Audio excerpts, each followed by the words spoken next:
This is one of the most recognizably manly men of our modern culture. From eating nothing but meat and drinking whiskey to being staunchly anti-government. This is a Claymore landmine.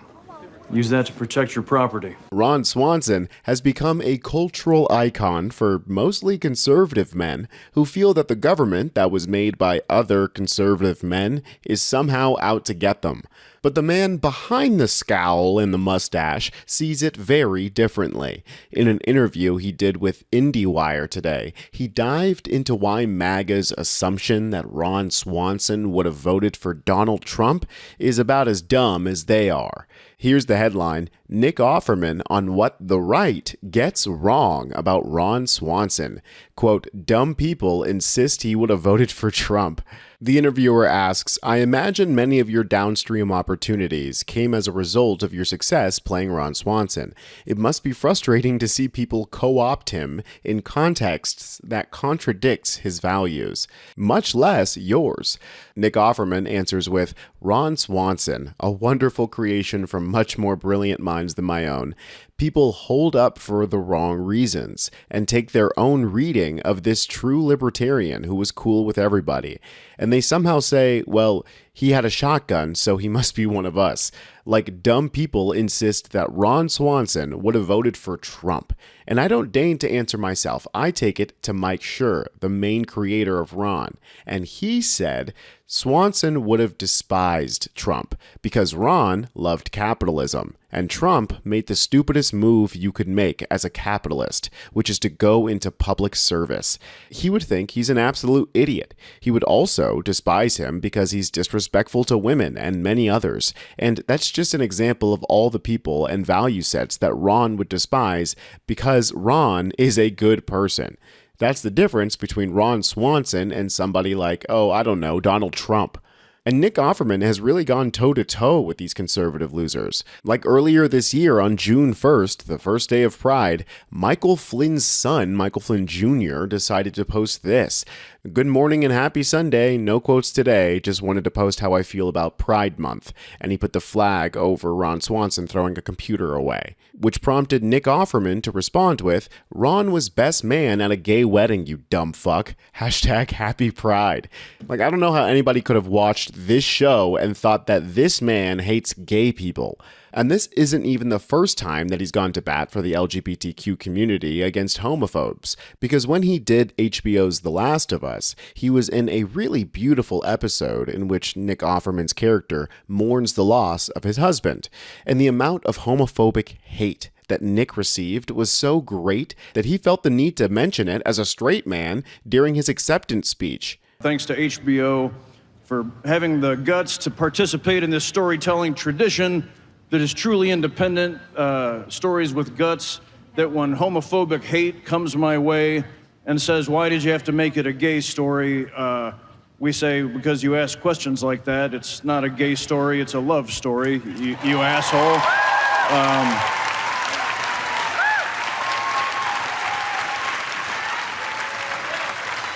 So more of that. Now, Nick is doing this interview with IndieWire to promote his new movie, which is called Sovereign, and it's about the real-life story of Joe and Jerry Kane, a father and son sovereign citizen duo who got in a shootout with the police in 2010.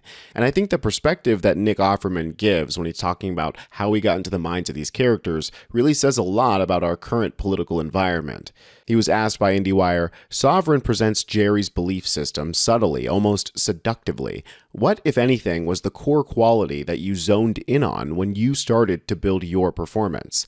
Nick Offerman responds with, in this time in our society, we're so divided. People are so emotionally biased, based in some part on misinformation.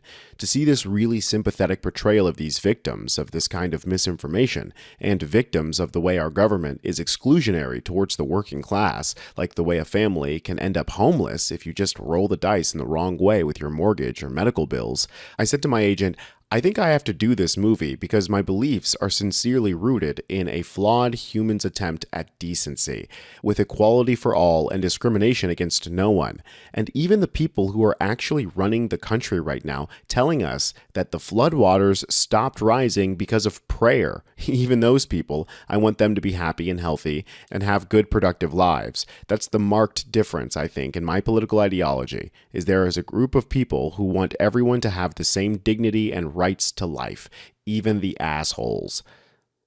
I'm not gonna lie, Nick seems to be a better person than me. The interviewer says it's disappointing to think that philosophy is considered transgressive these days.